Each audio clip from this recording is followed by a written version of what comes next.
Aujourd'hui, on va voir comment ton dos est devenu fragile à cause d'un manque d'activité et surtout d'un manque de progressivité. La vraie équation, c'est qu'en fait, ton dos n'a jamais été fragile, il a surtout été non entraîné. Si tu es un cadre assis entre 8 et 10 heures par jour ou que tu as un métier à forte responsabilité, notamment avec des grosses journées de stress, avec des lombalgies qui reviennent, ton réflexe naturel c'est j'ai mal, du coup je bouge moins. Sauf que c'est souvent le piège qui entretient en fait le problème et ça de manière inconsciente. Donc dans cet atelier, dans cette vidéo, tu découvriras pourquoi l'évitement en fait, aggrave la douleur et comment du coup réentraîner ton dos avec une progression simple en trois niveaux pour vraiment que tu reprennes confiance et que tu n'aies plus en fait, de problèmes, notamment dans ta vie de tous les jours.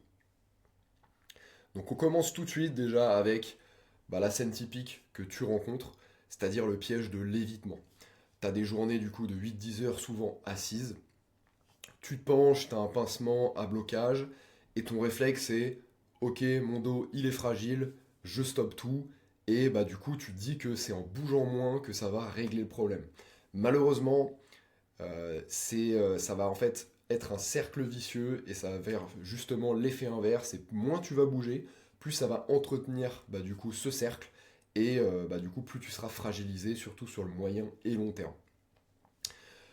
Donc c'est pour ça que on va essayer déjà de recadrer tout ça au niveau de la sensibilité versus la destruction. Ta croyance limitante actuelle, elle est que si j'ai une douleur, mon dos il est cassé, je ne dois plus bouger. Sauf que la réalité en fait clinique, c'est que j'ai une douleur, du coup ça envoie en fait un signal de sensibilité, souvent lié à un dos en fait surtout qui est désentraîné et surprotégé. Et en gros, moins tu vas solliciter la zone, plus ton corps va en fait fragiliser la zone, notamment au niveau des tissus conjonctifs, donc tout ce qui est tendons, etc., articulaires, mais aussi au niveau du coup musculaire. Donc tout ça, ça va vraiment être un cocktail explosif qui va te fragiliser à fond, quoi. Donc la douleur, c'est pas toujours en fait un signal de destruction. Ça, il faut vraiment que tu retiennes ça. Ton système nerveux, il peut devenir en fait juste surprotecteur. Et en fait, quand tu restes immobile pendant longtemps, tu accumules du coup du stress, de la fatigue. Et en fait, c'est comme ça que tu as déjà eu justement ce genre d'épisode. Donc au niveau des recommandations, moi ce que déjà je peux te conseiller pour vraiment sortir de ce cercle vicieux, c'est dans la plupart des cas, en fait, notamment des lombalgies, rester actif et éviter l'immobilité prolongée, ça t'aide beaucoup plus à récupérer rapidement en fait, de tes douleurs et surtout de ton impotence. Alors, on va parler aussi des cas un peu plus sévères, notamment, je pense aux hernies discales. Bon, il y a d'autres pathologies liées au dos, mais celle-là, c'est la plus connue et malheureusement la plus répandue. Donc, ce qu'il faut, c'est justement rassurer sans minimiser. C'est-à-dire que quand tu as ce genre de pathologie, euh, il faut déjà, bon, évidemment, avoir un avis médical derrière, surtout si vous avez été opéré. Ça, c'est super important. Mais très rapidement, dans la majorité des cas, il va falloir rééduquer tout ça. Et la rééducation, elle se passe par quoi? Par du renforcement musculaire spécifique, des étirements spécifiques et une hygiène de vie globale, notamment au niveau alimentaire et au niveau de l'inflammation. Ça, c'est super important aussi. euh, qui soit vraiment en adéquation avec ce type de pathologie. Donc, au niveau médical, sur les IRM, on observe notamment du coup des disques bombés ou des protrusions chez des personnes qui n'ont aucune douleur. Donc l'imagerie peut montrer des anomalies structurelles, mais ce n'est pas toujours si c'est la cause de la douleur actuelle. Ça c'est super important à comprendre aussi. C'est que on peut très bien voir, comme je vous l'ai montré, des anomalies au niveau structurel sans forcément avoir de douleur. Et l'inverse est aussi possible, c'est-à-dire qu'on peut avoir des personnes qui ont des douleurs qui ressentent, sauf qu'au niveau de l'imagerie, on ne voit pas forcément de lésions. Donc vous voyez que en fait, la douleur n'est pas forcément corrélée avec les dégâts structurels. C'est vraiment ce qu'il faut que vous devez retenir là-dessus. Ensuite, du coup, le vrai problème. Le vrai problème, comme je l'ai dit au début de la vidéo, c'est vraiment l'évitement. Évitement du mouvement. Par peur, du coup, tu limites un peu tes gestes du quotidien. Et deuxièmement, du coup, ce que ça va engendrer, c'est que le cerveau, il se dit, mouvement est égal à danger. Donc en fait, ça va en fait conditionner le système nerveux à ça. Et ça, ton système nerveux, en fait, avec le temps surtout, il amplifie le signal d'alarme. Donc, c'est vraiment pas du tout une bonne nouvelle, quoi. C'est pour ça qu'en fait, au niveau de la rééducation, hein, il faut vraiment la faire le plus rapidement possible pour justement éviter que le système nerveux n'opte en fait pour ce schéma en fait de rétroaction, ce qu'on appelle, où en fait la moindre douleur qu'il a, il va amplifier le signal d'alarme. Donc vraiment, faut faire vraiment très attention à ça. Ensuite, la troisième étape, hein, c'est la perte de force et le contrôle. Donc tes muscles aussi, bah, du coup, à force de ne pas bouger, ils vont se déconditionner. Et ça, c'est pareil, ça va être un cercle vicieux hein, qui va entretenir la douleur et les problèmes, et ça va faire qu'empirer avec le temps, malheureusement, si vous ne changez pas. Ensuite, le moindre geste devient à chaque fois cher. C'est-à-dire que tu te verrouilles encore plus. Évidemment, moins t'en fais, moins ton corps du coup est entraîné. Et du coup, le moindre geste que tu vas faire, bah, ça va se transformer encore plus en douleur persistante sur le long terme. Donc voilà là-dessus. Donc la stratégie, évidemment, vous l'aurez compris, pardon, c'est pas en fait ne fais rien quoi. Ne fais rien, c'est plutôt réentraîne ton dos bah, comme tu rentraînerais n'importe quoi d'autre. Donc, c'est-à-dire progressivement, avec intelligence, et surtout évite au maximum le manque d'activité, quoi. Le manque d'activité et l'impotence. Ensuite, comment faire ça concrètement? Donc on va progresser déjà en trois niveaux. Une progression déjà très simple pour avancer sans forcer, mais avancer quand même. Ça c'est déjà le premier niveau. Règle de base, ce que vous devez retenir, hein, c'est l'inconfort et doit être léger. C'est-à-dire que vous ne devez pas, à chaque fois quand vous faites un exercice ou quoi, ressentir une très forte douleur qui va venir justement aggraver le problème. Sur l'échelle de la douleur, en termes de rééducation, nous, ce qu'on dit et ce qui est recommandé, c'est si la douleur ne dépasse pas, bon, ça reste subjectif, hein, mais ne dépasse pas 3 ou 4 sur 10 sur une échelle, en termes de douleur, c'est que c'est ok. C'est que c'est ok, vous pouvez continuer à faire l'exercice. Par contre, si ça dépasse 3-4 sur 10, c'est que là, l'exercice va avoir plus d'effets négatifs que de positifs sur votre rééducation. Voilà, c'est pour vous donner aussi un ordre d'idée là-dessus. Donc voilà, douleur, c'est ce que je vous ai mis dans le diapo. Hein. Douleur vive qui monte, irradie fort, tu coupes. Et tu réduis l'amplitude ou tu simplifies l'exercice. Voilà, en termes d'échelle, je vous l'ai mis aussi. Donc le niveau 1 déjà, en termes de progression, hein, de rééducation pour ce type de pathologie, c'est déjà de commencer avec de la respiration et du gainage léger. Donc concrètement, ça veut dire quoi? Déjà, réintroduire une respiration lente, ce qu'on appelle une respiration ventrale, pour ceux qui connaissent, de cohérence cardiaque. En gros, ça veut dire quoi? On inspire en soufflant, enfin en gonflant uniquement le ventre, la poitrine en général relâchée, parce que si vous avez la poitrine contractée quand vous respirez, en fait, vous allez venir créer plus de tension et vous n'allez pas activer justement le système nerveux, ce qu'on appelle parasympathique, qui lui, au contraire, va détendre votre système nerveux et du coup, indirectement, en fait, réduire vos douleurs. Donc, ce qui est super important, c'est d'utiliser cette respiration lente ventrale. J'insiste là-dessus, c'est très important.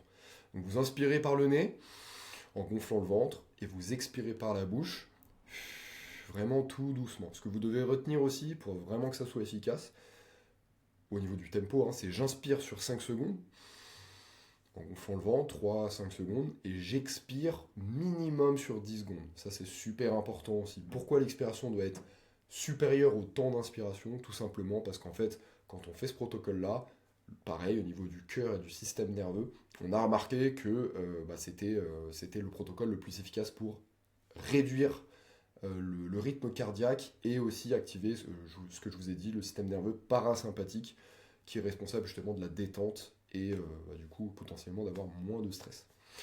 Voilà là-dessus. Ensuite, évidemment au niveau des exercices, donc d'avoir un ventre plus tonique, donc sans crispation excessive. Donc en gros c'est quoi?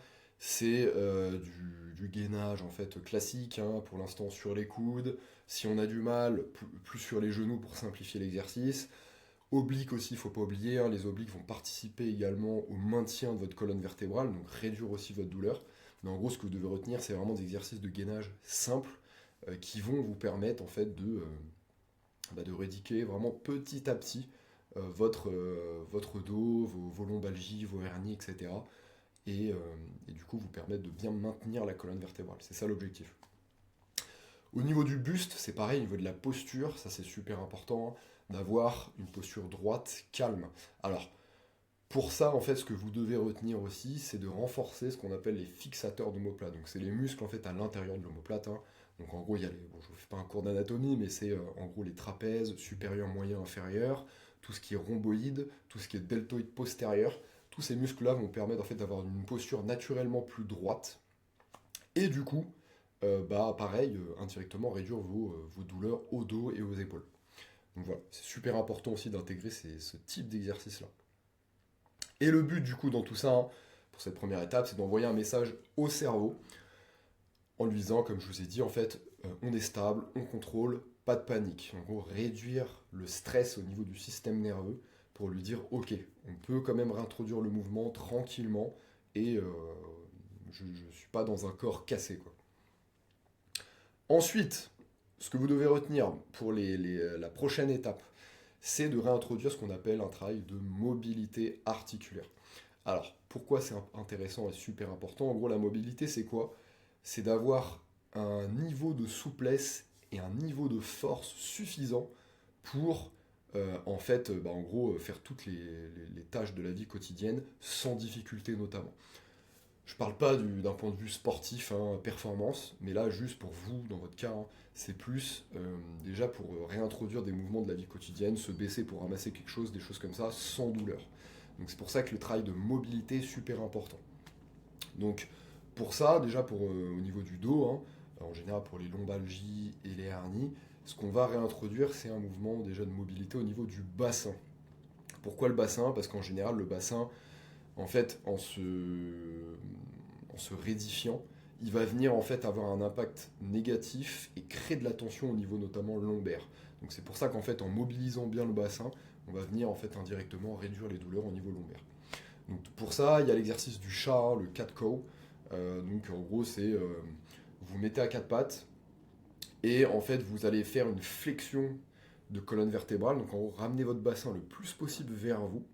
Et ensuite, une fois que vous avez fait ça, 2-3 secondes en phase de flexion, vous allez faire la même chose, mais en phase du coup d'extension, pardon, d'extension pour en fait aller chercher plus d'amplitude dans cette partie-là. Pour l'instant, c'est du travail de mobilité classique, donc qui va travailler ce qu'on appelle voilà vulgairement à la souplesse. Une fois que vous allez être plus habitué, votre corps sera un peu plus déverrouillé, etc. Là, il faudra rajouter de la force dans vos exercices de mobilité. Je ne vais pas rentrer dans les détails, mais en gros, voilà, c'est important de vraiment travailler le côté souplesse et aussi le côté force dans ces exercices de souplesse. Voilà. Ça, vous devez le comprendre et l'intégrer surtout. Ensuite, le niveau 3, c'est le fait de porter en fait avec charge. Une fois que votre corps voilà, sera calmé au niveau du système nerveux, une fois que vous allez travailler un petit peu plus la mobilité et qui sera plus à l'aise, là on va commencer en fait à réintroduire le travail avec charge. Pour en gros, augmenter votre masse musculaire, hein, et surtout, pareil, dire à votre corps il est capable de faire tout ça malgré les blessures qu'il a pu subir. Donc super important. Alors ça, voilà, vous pouvez adapter en fonction du matériel dont vous avez à disposition, hein. Un sac, une valise, un haltère, pardon, de la marche, la posture droite, respiration calme, tout ça, c'est des exercices qu'on va réintégrer et qui vont être super importants. Voilà, ce que je vous ai mis, hein, pourquoi c'est puissant, parce que tu apprends à ton dos en fait à encaisser de la charge proprement et sans panique. Tu reconstitues vraiment en fait de la confiance en mouvement. En mouvement, et ça va vraiment du coup faire toute la différence, quoi. Voilà là-dessus. Ensuite, routine du coup anti-peur, comment l'utiliser? Option simple, donc déjà, voilà, 1-2 fois par semaine en période sensible, ça prend 3 minutes. Voilà, c'est le travail de mobilité, le travail de respiration, comme je vous ai dit, pour détendre vraiment le système nerveux. Et ensuite, voilà, si vraiment vous avez un emploi du temps chargé, vous avez un travail à responsabilité, bah, tu peux faire ça aussi, enfin vous pouvez faire ça aussi avant de vous asseoir pendant longtemps pour travailler, ou après une grosse période justement assise pour enfin, déverrouiller un petit peu les articulations après cette période-là. Euh, une règle d'or aussi que je vous ai mis, c'est voilà, restez pas immobile 2 heures d'affilée. Même 2 minutes debout après voilà, 45-60 minutes, ça change vraiment tout bah, dans la gestion de vos douleurs. Et, euh, et sur le long terme, ça fait une grosse différence, quoi. Ensuite, on voit du coup les 3 erreurs qui entretiennent la douleur. La première, tout étirer agressivement quand ça fait mal. Ça, c'est voilà.